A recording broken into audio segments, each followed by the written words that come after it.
longing just to bring something that's of worth that will bless your heart. I'll bring you more than a song, for a song in itself is not what you have required. You search much deeper within, through the way things appear. You're looking into my heart. I'm coming back to the heart of worship, and it's all about you, all about you, Jesus. I'm sorry, Lord, for the thing I've made it, when it's all about you, all about you, Jesus.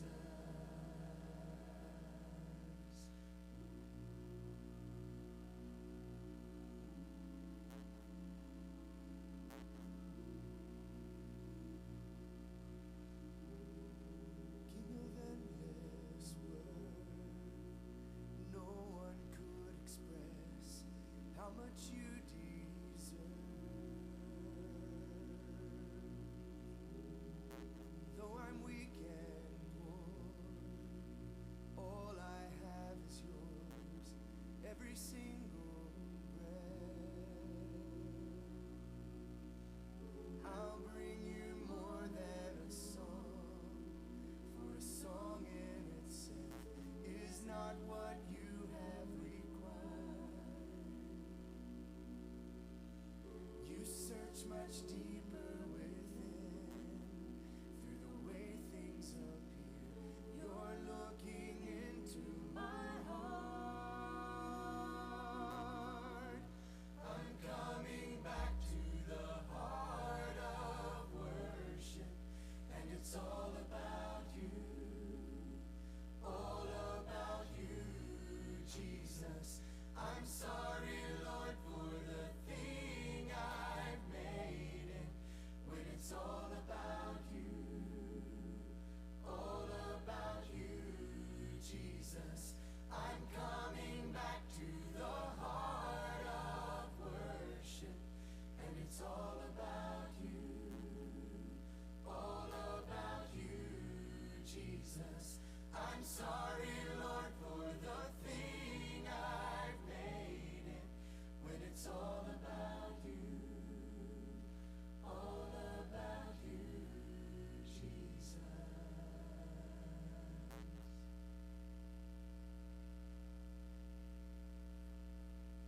All who are thirsty, all who are weak, come to the fountain. Dip your heart in the stream of life. Let the pain and the sorrow be washed away in the waves of His mercy,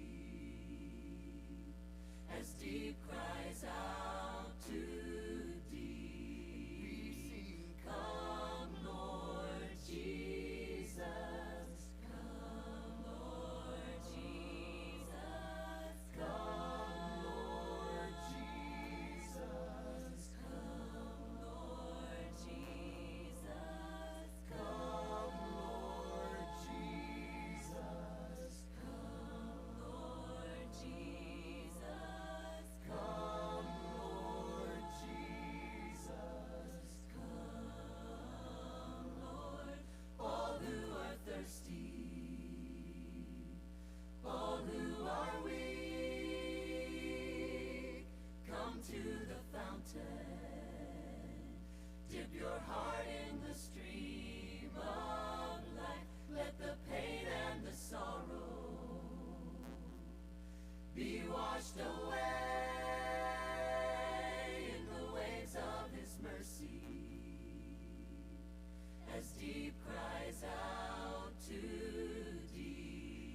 I guess it's time to go ahead and get started. There's some more people filing in.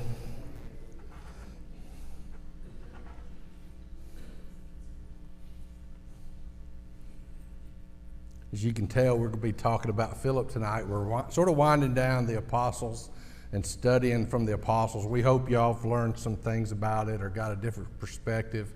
I know I have, and it seems like I learn more when I study to present a lesson. And I looked at Phillip in a lot of different ways, and I'll sort of might seem like sort of far off some of the points that I've thought about, but hopefully I won't lose anybody. But I'm going to start off with a quick story. I don't know if that's too loud. A quick story.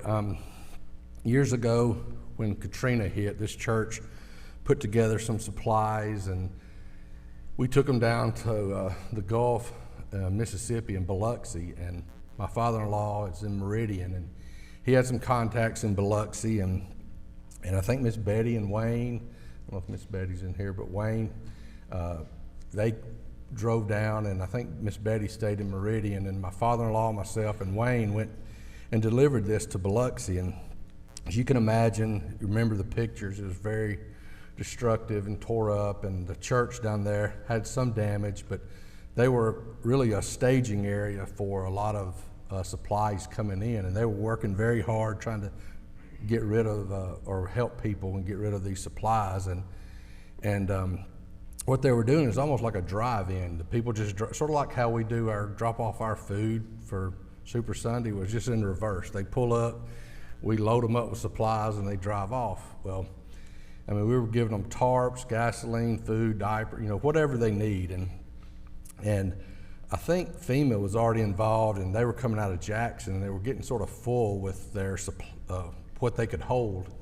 And I won't never forget a gentleman there. He had on like boots and like work boots and like khaki, like tactical tan pants, and like a polo short sleeve shirt. It had some emblem on the, like a seal or something on his shirt, but it was covered up with one of those reflective, the Trump garbage man, those, and I couldn't really tell, and he had a pistol on the side, and I'm like, who is he with? It was I was wondering what was going on. And he came up to me and said, "Hey, will you follow me? I've got, can you take some of your stuff in that trailer and take it? We have a facility outside of Biloxi about 10 miles away.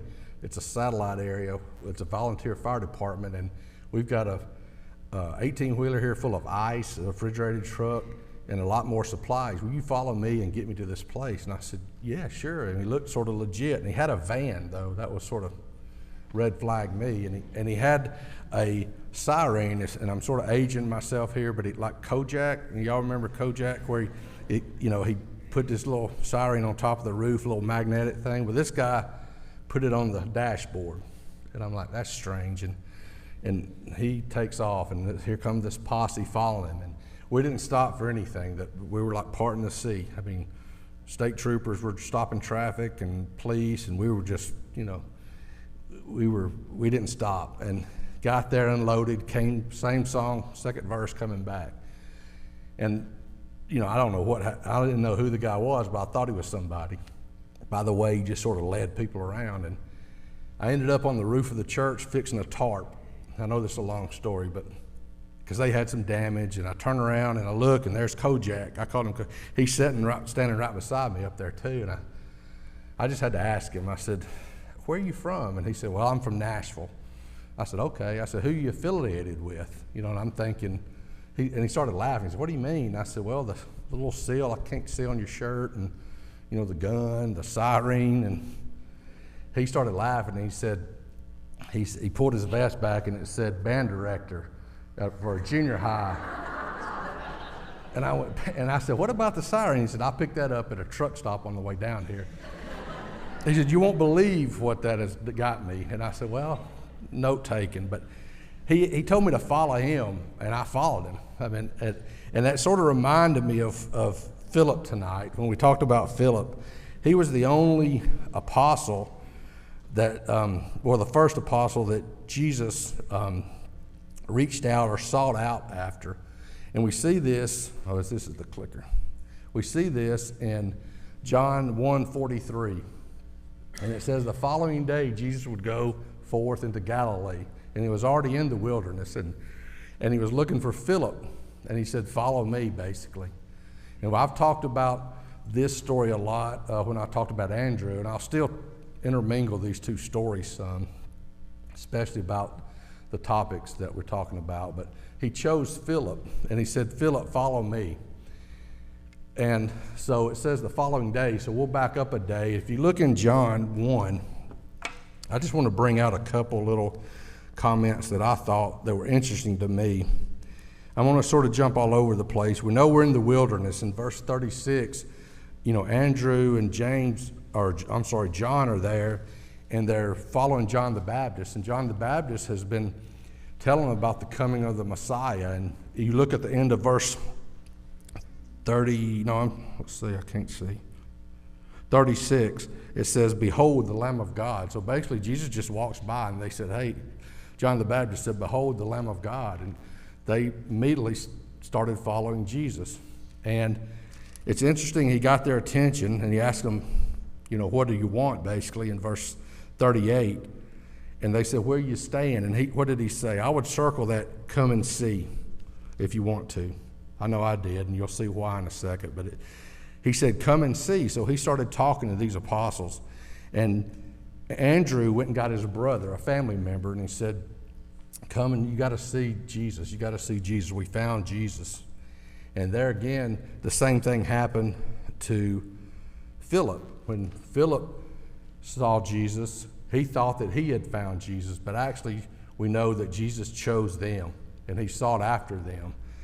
But where Andrew went and got a family member, Philip went and got a friend, Nathaniel. And we see that in verse, 43 through, 45, we found that friend. And it's interesting to me, that when he started talking to Nathaniel really needed convincing, I guess. He didn't believe him.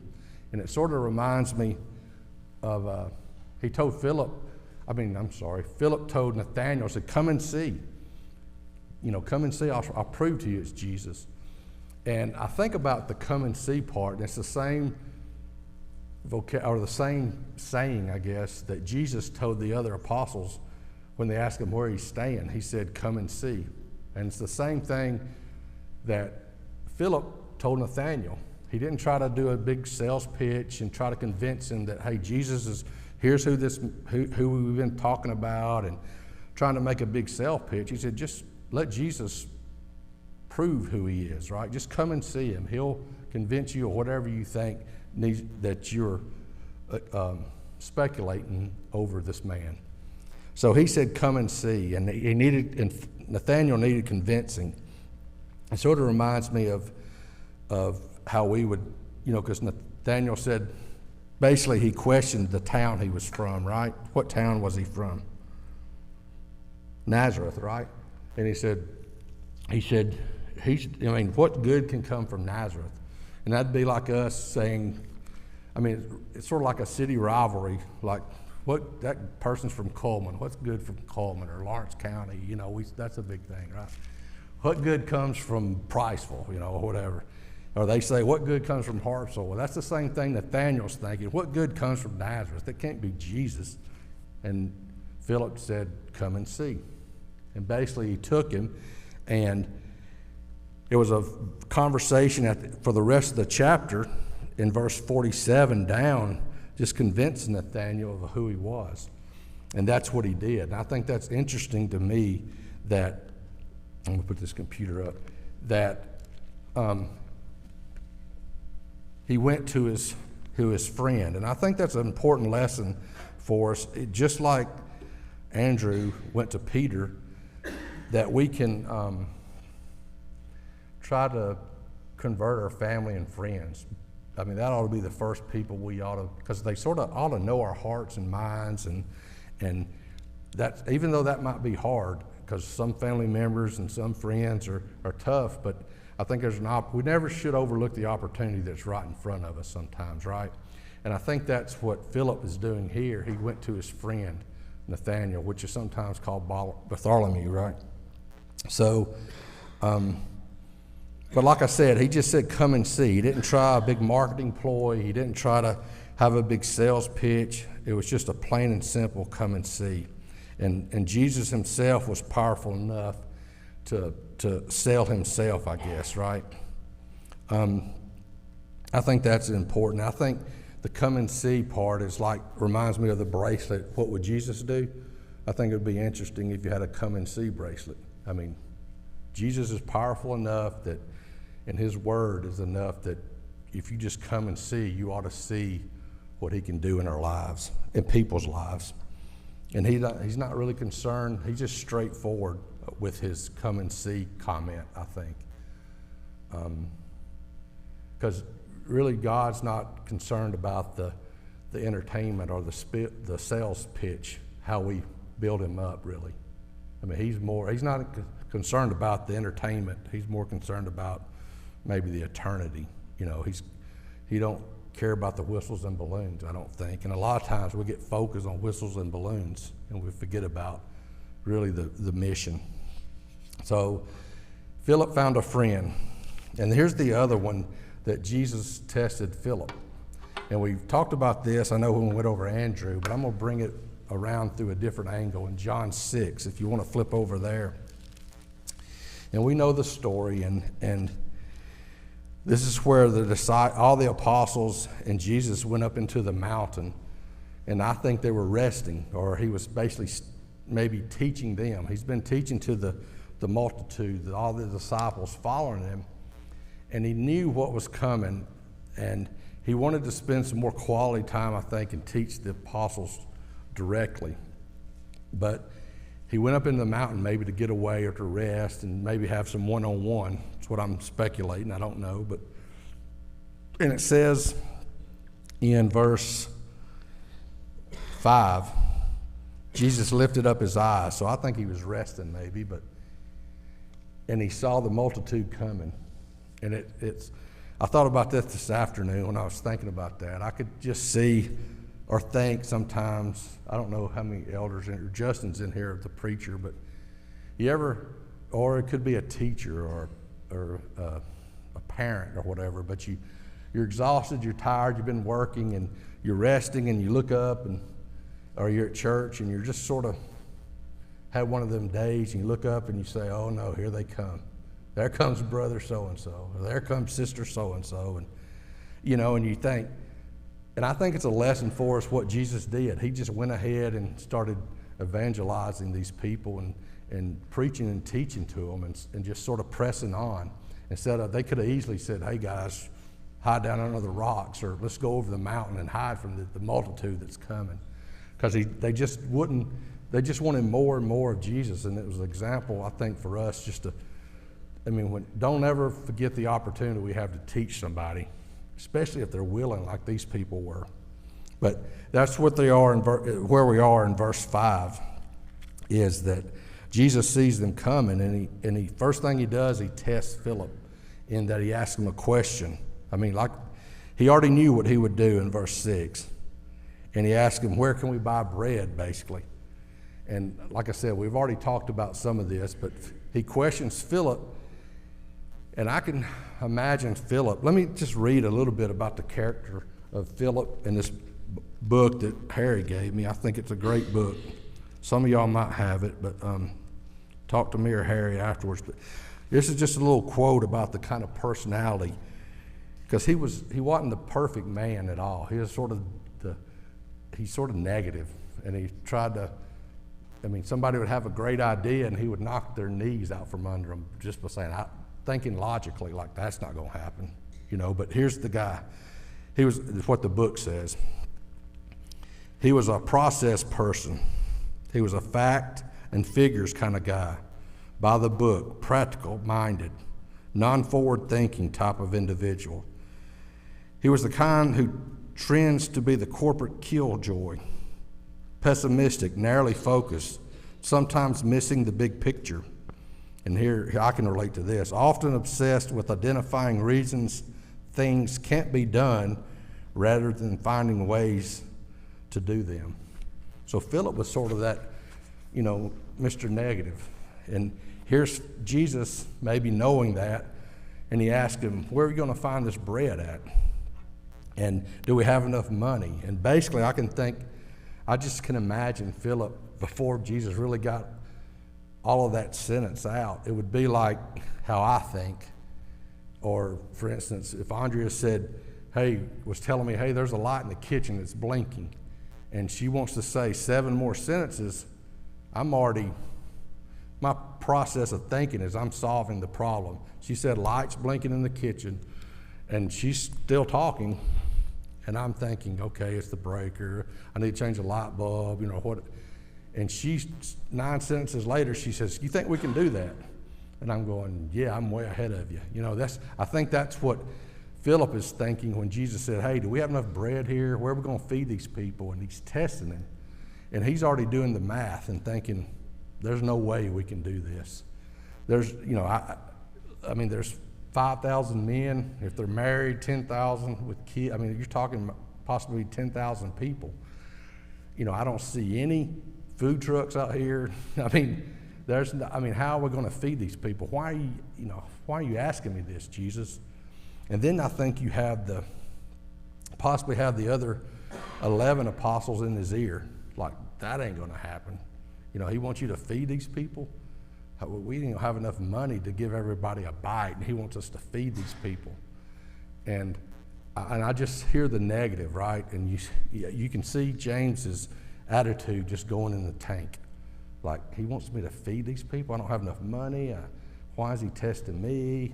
And it's interesting to me how Jesus handled all of this in John 6. But you flip over, I think this is interesting, in Mark 6.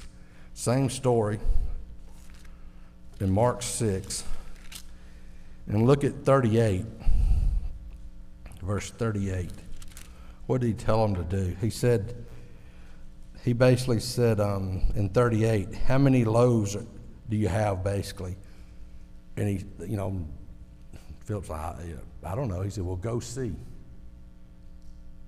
And it's interesting to me, he's been saying, come and see, I'll show you Jesus. And there's Nathaniel, Philip's telling Nathaniel when he's introducing him to Jesus, come and see. Philip just got through using the same words, come and see. And now Jesus is saying, well, go and see, Philip. Go and see. I would be sort of thinking logical and practical too. Like, there's 10,000 people out here. I know we can't feed these people, but he told them, go and see. So he's asking them to do this. And of course, these other apostles are in his ear like, that. What are we doing? That's not going to happen, right? And they go out into this multitude, and they're looking, who's got bread, who's got whatever can we eat. And I think about that, and I think about how much time that probably took. And then the next thing he asked them to do, I thought was interesting too. He told them all to sit down. And look in verse 39 and 40, he told them to sit on the grass. And there was in Mark 6, I think in 39, he said, he commanded them to sit down by companies up on the green grass, basically. And he told them to sit down in ranks by 150 and by 50s. And I'm thinking, how in the world, a lot of times we read over the Bible, and we read over things real fast. And we don't really think about it.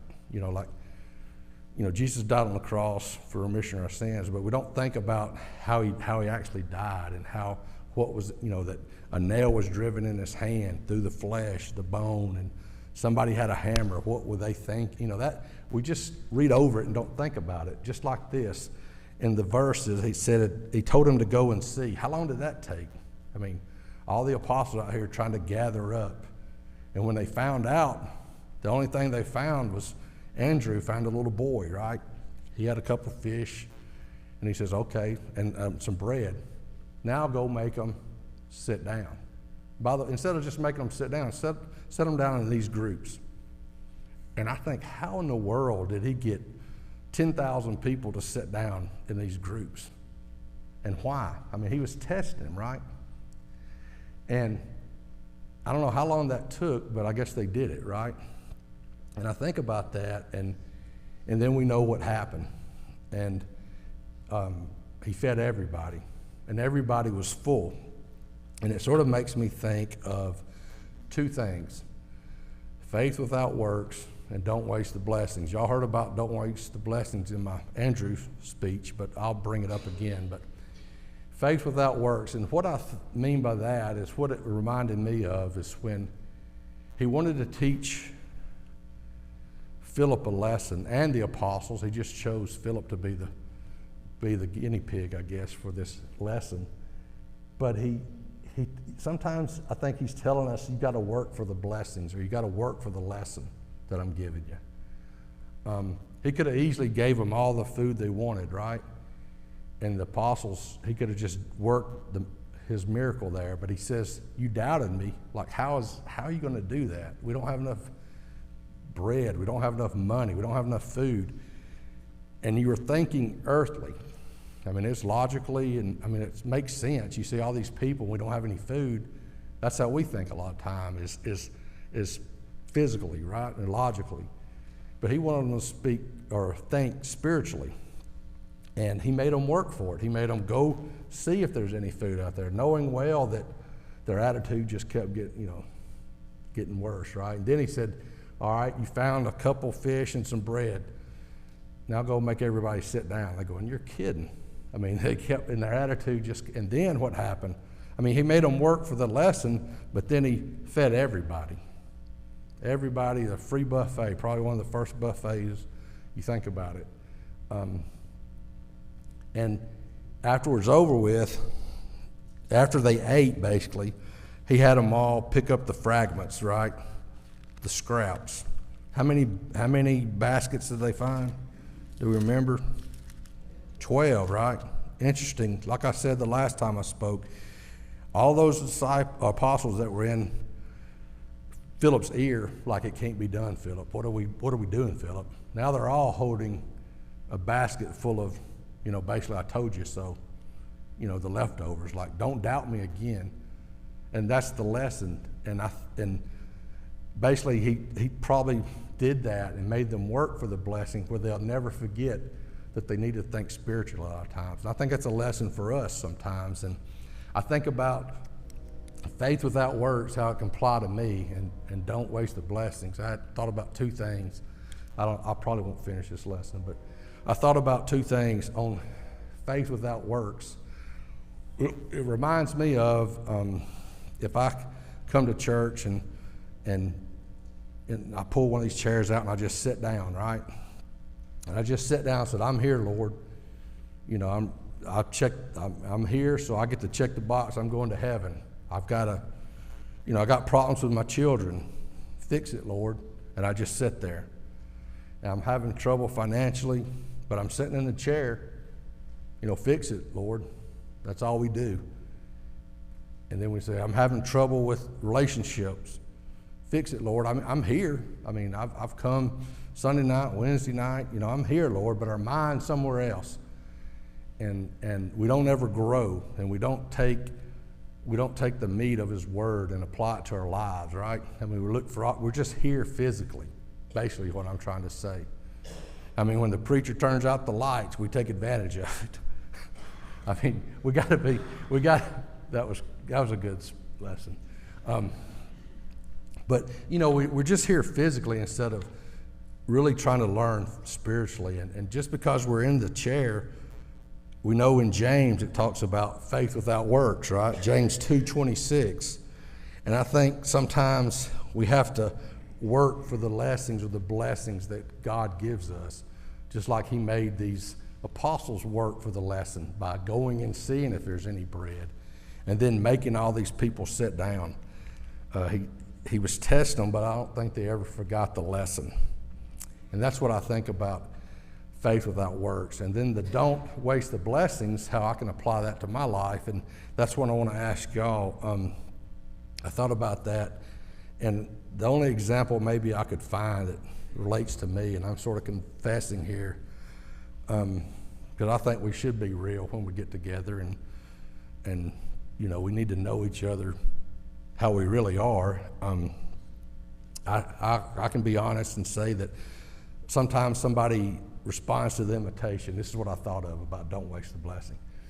And they respond to the invitation, and they're baptized or rededicate their life, and they're really fired up, and they, their heart's right, and they go down, and the preacher prays for them. Matt finishes the song, closing prayer, and I get up and go this way. And I don't go down front to that blessing that we just got blessed with. And I don't encourage that person. I don't say anything to that person. And I waste that blessing, an opportunity, because what I thought of was I might encourage that person in a way that when the roles are reversed, and it'll happen sometime, that they could bless me. I could go down, they can encourage me someday. And I waste the blessing by not going down and encourage them, saying, hey, I'm going to pray for you this week. Or, we miss that opportunity. That's just one way that we can waste a blessing. And anybody else got an idea how we can waste the blessing, or with the faith without works?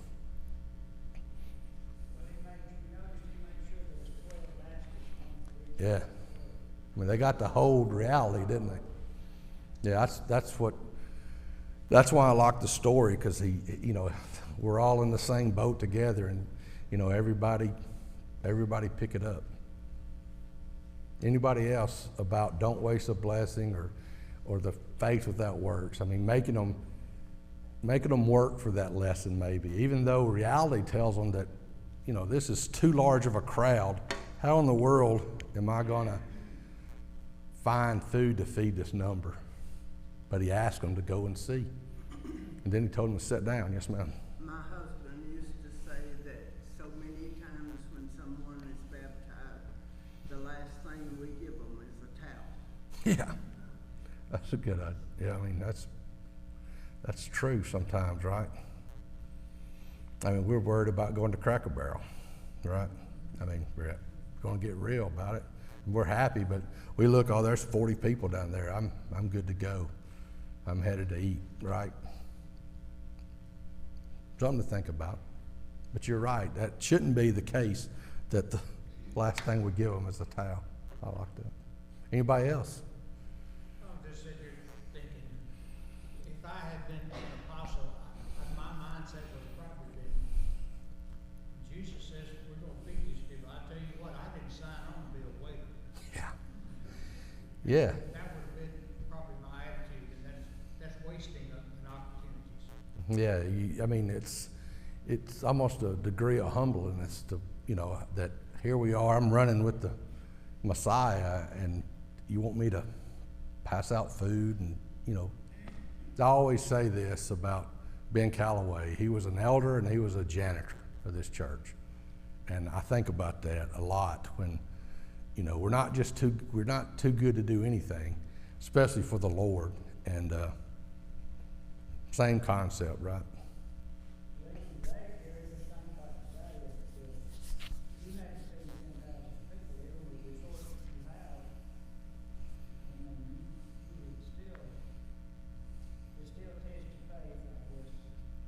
Yeah,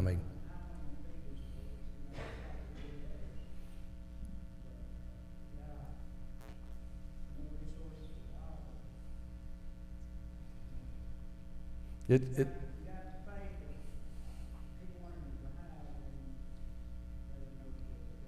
right. Because we can use this, like if the doctor gives us some bad news, and we're going to think practically and logically, and he said, here's my percentage, or here's my timeline, right? But you want to think spiritually as well, and we do. It's human nature to think that way sometimes, right? But I guess we need to focus on the spiritual side of it. And I think that's what he was teaching Phillip, was to don't leave me out of the picture. I know what your mind and what probably other apostles are saying, and that's reality. But don't or don't ever count him out, right? Anybody else? Something Tony shared with me last week after our last day is, or this is something similar to what Tony shared with me last week after our last day. Sometimes we can waste other people's blessings, or other people want to serve in some way, they want to serve us in some way, but we out of wanting to serve ourselves for convenience, we shun them. You know, someone asks, hey, can I take you out for dinner? We say, no, I don't want to do that. Or they want to serve us in some way, we say no, and they are seeking to bless us, and we actually are wasting the blessing that they are trying to use on us. Yeah, my brother Jonathan, y'all know John, he's doing fine now, but he had a time in his life he was struggled, and he came up to me one time and he said, hey, I want to take you and Andre to eat, and I did that. I wasted the blessing, babe. I said, John, save your money, but he wanted to do that, and I feel, I regret it to this day, but that's a great example how we could waste a blessing, and by not letting somebody bless us. And I think it's human nature sometimes just to, everybody's trying to do good. He was trying to do good. I'm trying to do good. But, sometimes you got to think of the big picture. And that's what basically Jesus was doing, is thinking of the big picture. I'm going to feed these people their physical hunger, what they need, but I'm also going to show them the spiritual blessing that I'm going to bless them with, and show you the power that I have. And he was also teaching his apostles as well that you're going to see what I can do, and don't try not to doubt me again, if that makes sense.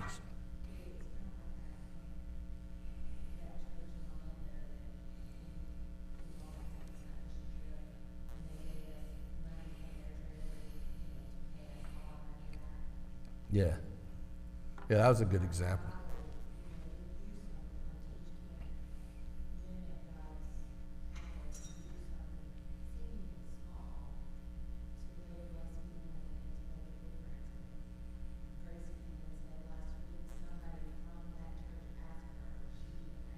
Really?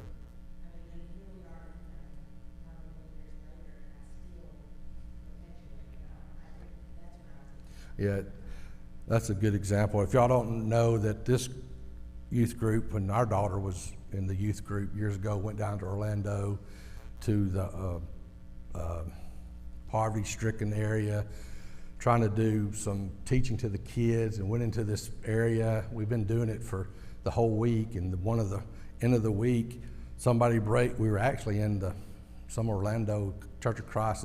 They had a large van that held all of us. They had a driver, and a couple of their kids in their youth group came, and basically we were in the neighborhood, and while we were overseeing some houses, they popped the back window out with something and stole everybody's purses, wallets, credit cards.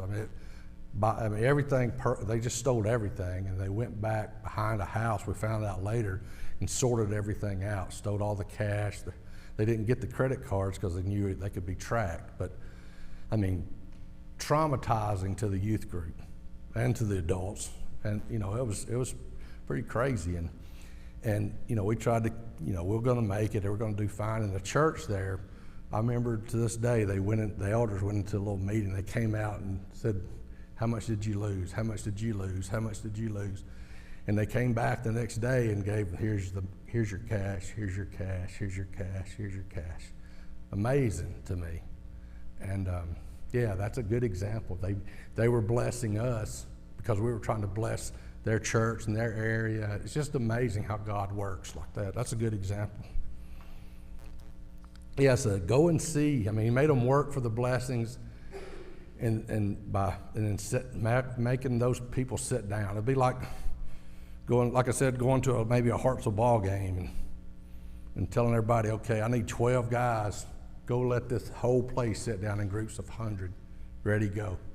And chaotic. Can you imagine how chaotic that would be? And the apostles were, it just made their attitude probably think, what is he thinking? There's no way we can do this. But with God, all things are possible, right? I got to move on. I'm going to never finish. He also told Andrew about the Greeks. I almost said geeks, but the Greeks. We know this story too in John 12, 20 through 26. It's basically where Philip knew of some Greeks that wanted to meet Jesus, and for some reason, we don't know why, he didn't feel comfortable, or he didn't know if that was the best avenue of him doing it. Maybe it was a communication barrier with the Greeks, and he needed some help, so he went to Andrew and said, hey, will you help me take these Greeks to Jesus? And to me, it just shows humility of Philip in his life, and he's not too good, sort of like what Harry said, he's not too good to ask for help. I mean, I don't know, it's human nature a lot of times, especially for guys. Maybe we think we got an S on our chest. I can handle this problem. You know, I've got this problem in my life, but I'll handle it. I'm not going to take it to somebody in the church, or, you know, I got this. And I think it's a lesson for us in humility to, even though, like Philip did, he had a good heart.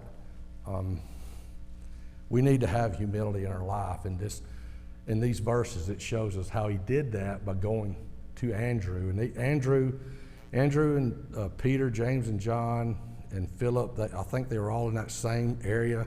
Maybe they all fished together, so there was some acquaintance, some similarities there. Sometimes when things are tough, you go to a friend. And it's important to us to go, maybe when we're having trouble, maybe to go to our brothers and sisters in the church. And I think we're good at that. Maybe not as open as we need to be. I don't know. But I think it helps when you have that go-to person in your life, especially if they're a Christian. Any comments about humility? I think it's an important attribute to have. I'm going to finish on time. The last one is, this is where they were at if you want to look in John 14, verse 8 through 11. Philip just was asking just to help him, said, just show us the Father. Just make this easy and show us the Father. And Jesus sort of, I don't know, I felt like he might have been a little bit, I don't know, uneasy here. He said, what do you mean you don't get it? You still don't get it. I've been talking with you for 3.5 years and trying to show you and teach you, and you still, you're still that Mr. Negative sometimes. You got to see by the book, kind of, let me see the Father. And he tells them there, if you've seen me, you've seen him. If you read those verses, 8 through 11. And if you've seen me, you've seen the Father. I think that's important for us today. I mean, he was curious, but he was confused. But what I like about him is he was seeking, and I can relate to that. A lot of times I'm confused a lot, especially when it comes to the Scripture, and I might not get it. But Jesus, he's, as long as we're still seeking and trying to learn, I think that's what's important. Just don't give up on trying to learn those things that are confusing. Any comments around this, how Philip was curious, confused, but he was still seeking, because he was sort of like I read earlier, he was sort of that killjoy kind of guy. You got a great idea, I'm gonna hit you in the knees and knock, you're gonna trick or treat for the community. Well, I think that, and here comes Mr. Negative and knock it out, right? I mean, we don't need that kind of people.